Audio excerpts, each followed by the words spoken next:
ನಾಯಕನಹಟ್ಟಿ ಪಟ್ಟಣ ಪಂಚಾಯಿತಿ ವ್ಯಾಪ್ತಿಯ ಬೋಸೆದೇವರಹಟ್ಟಿ ಗ್ರಾಮದ ಬೋಸೆರಂಗಸ್ವಾಮಿ ಶನಿವಾರ ದಾಸೋಹ ಮತ್ತು ದೇವರ ಎತ್ತು ಓಡಿಸುವುದು ಅದ್ದೂರಿಯಾಗಿ ನಡೆಯಿತು. ಬುಡಕಟ್ಟು ಸಂಸ್ಕೃತಿ ಸಂಪ್ರದಾಯದಂತೆ ಗ್ರಾಮದಲ್ಲಿ 4 ದಿನಗಳ ಕಾಲ ಅದ್ದೂರಿಯಾಗಿ ಈ ಜಾತ್ರೆಯನ್ನು ಆಚರಣೆ ಮಾಡಲಾಗುತ್ತದೆ. ಗುರುವಾರ ಮಧ್ಯಾಹ್ನ 3 ಗಂಟೆಗೆ ಶ್ರೀ ಸ್ವಾಮಿಯು ದೇವರ ಎತ್ತುಗಳೊಂದಿಗೆ ಹಾಗೂ ಸಕಲ ಬಿರುದಾವಳಿಗಳೊಂದಿಗೆ ಹಿರೇಕೆರೆ ಕಾವಲಿನ ಮೂಲ ಜಾತ್ರಾ ಸ್ಥಾನಕ್ಕೆ ಆಗಮಿಸಲಾಯಿತು. ದೇವರ ಎತ್ತುಗಳೊಂದಿಗೆ ಮೆರವಣಿಗೆ ಸಾಗಿತು. ಪಲ್ಲಕ್ಕಿಯಲ್ಲಿ ದೇವರ ಮೂರ್ತಿಯನ್ನು ಪ್ರತಿಷ್ಠಾಪಿಸಿ ಛತ್ರಿ, ಚಾಮರ, ಡೊಳ್ಳು ವಾದ್ಯಗಳೊಂದಿಗೆ ಬುಡಕಟ್ಟು ಸಂಪ್ರದಾಯದಂತೆ ಮೆರವಣಿಗೆ ಮೂಲಕ ಕರೆದೊಯ್ಯಲಾಯಿತು. ನಂತರ ಪೂಜೆ, ಮಂಗಳಾರತಿ ನಡೆಸಲಾಯಿತು. ಶುಕ್ರವಾರ ಬೆಳಗಿನ ಜಾವ 4 ಗಂಟೆಗೆ ಶ್ರೀ ಸ್ವಾಮಿಗೆ ಮಹಾಪೂಜೆ ಮತ್ತು ದಾಸರಿಂದ ಪಂಜಿನ ಸೇವೆ, ಹುರುಳು ಸೇವೆ ನಡೆಯಿತು. ಪ್ರತಿ ವರ್ಷದಂತೆ ಈ ಜಾತ್ರೆಯು 4 ದಿನಗಳ ಕಾಲ ನಡೆಯಲಿದ್ದು, ಭಾನುವಾರದಂದು ಶ್ರೀ ಬೋಸೆರಂಗಸ್ವಾಮಿ ದೇವರನ್ನು ಗ್ರಾಮಸ್ಥರು ಗ್ರಾಮಕ್ಕೆ ಅದ್ದೂರಿಯಾಗಿ ಸಕಲ ಬಿರುದಾವಳಿಗಳೊಂದಿಗೆ ಗ್ರಾಮಕ್ಕೆ ಕರೆತಂದು ಸಕಲ ಪೂಜಾ ವಿಧಿವಿಧಾನಗಳ ಮೂಲಕ ಗುಡಿಯನ್ನು ತುಂಬಿಸಲಾಗುತ್ತದೆ. ನಂತರ ಜಾತ್ರೆಗೆ ತೆರೆ ಬೀಳಲಿದೆ. ಇದೇ ವೇಳೆ ನಿವೃತ್ತ ತಹಶೀಲ್ದಾರ್ ಎನ್ ರಘುಮೂರ್ತಿ ಮಾತನಾಡಿದರು. ಪ್ರತಿ ವರ್ಷ ಸಂಪ್ರದಾಯದಂತೆ ಶ್ರೀ ಬೋಸೆರಂಗಸ್ವಾಮಿ ಜಾತ್ರಾ ಮಹೋತ್ಸವ ಜರುಗುತ್ತದೆ. ಬುಡಕಟ್ಟು ಜನರ ಆರಾಧ್ಯ ದೈವ ಶ್ರೀ ಬೋಸೆರಂಗಸ್ವಾಮಿ ಜಾತ್ರೆಯು ಭಾರತೀಯ ಸನಾತನ ಸಂಸ್ಕೃತಿ, ನಮ್ಮ ಧರ್ಮದ ಪ್ರತೀಕ.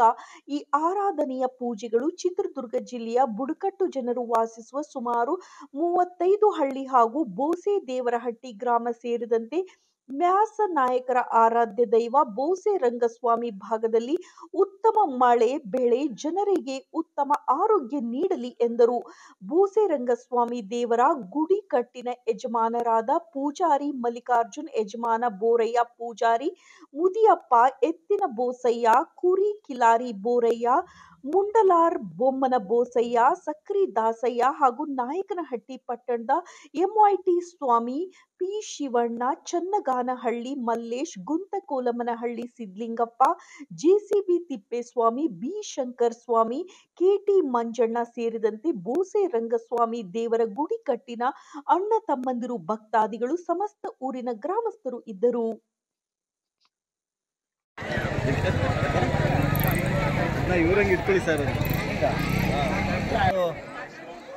ಬೋಸೆರಂಗಸ್ವಾಮಿ ಕಾರ್ತಿಕ ಜಾತ್ರಾ ಮಹೋತ್ಸವ ಅದರ ಪ್ರಯುಕ್ತ ಈ ಒಂದು ಬೋಸೆದೇವರಹಟ್ಟಿ ಮತ್ತು ಸುತ್ತಮುತ್ತಲಿನ ಎಲ್ಲ ಭಕ್ತಾದಿಗಳಿಗೆ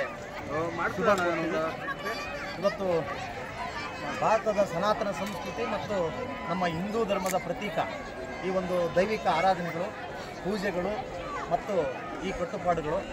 ಹಾಗಾಗಿ ನಿರಂತರವಾಗಿ ನಮ್ಮ ಚಿತ್ರದುರ್ಗ ಜಿಲ್ಲೆಯಲ್ಲಿ ಈ ಬೋಸೆದೇವರಹಟ್ಟಿಯು ಸೇರಿದಂತೆ ಸುಮಾರು 30ರಿಂದ 35 ಹಳ್ಳಿನಲ್ಲಿ ಈ ಮ್ಯಾಸಮಂಡಲದ ದೈವಗಳನ್ನು ಪೂಜೆ ಮಾಡಿ ಅದರ ಮುಖಾಂತರ ಈ ಭಾಗದ ಎಲ್ಲರಿಗೂ ಕೂಡ ಸುಖ, ಶಾಂತಿ, ನೆಮ್ಮದಿ ಮತ್ತು ಮುಂದಿನ ದಿನಗಳಲ್ಲಿ ಮಳೆ ಬೆಳೆ ಬರಲಿ, ಯಾವುದೇ ಆರೋಗ್ಯದಲ್ಲಿ ವ್ಯತ್ಯಯ ಆಗಬಾರ್ದು, ಜನಜೀವನ ಸುಸ್ಥಿರವಾಗಲಿ ಅನ್ನೋ ಉದ್ದೇಶದಿಂದ ಈ ಒಂದು ಜಾತ್ರೆಗಳನ್ನೆಲ್ಲ ಆಚರಣೆ ಮಾಡ್ತಾರೆ.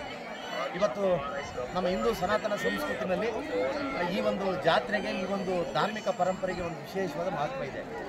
ಹಾಗಾಗಿ ಈ ಭಾಗದ ಎಲ್ಲ ಜನರು ಕೂಡ ಈ ಒಂದು ಧಾರ್ಮಿಕ ಆಚರಣೆಗಳು ಮಾಡೋದ್ರಿಂದ ಈ ಒಂದು ಭಾಗದಲ್ಲಿ ಎಲ್ಲೂ ಕೂಡ ಏನು ಅಪರಾಧ ಪ್ರಕರಣಗಳು ಕಡಿಮೆ, ಸಾಮರಸ್ಯ ಮನೆ ಮಾಡಿದೆ, ನೆಮ್ಮದಿ ಇದೆ. ಹಾಗಾಗಿ ಈ ಒಂದು ಸಂಪ್ರದಾಯವನ್ನು ನಮ್ಮ ಈ ಹಿಂದೂ ಸನಾತನ ಸಂಸ್ಕೃತಿಯ ಉನ್ನತಿಗೆ ಈ ಸಂಪ್ರದಾಯಗಳು ನಿಜಕ್ಕೂ ಕೂಡ ಅವಿಸ್ಮರಣೀಯ.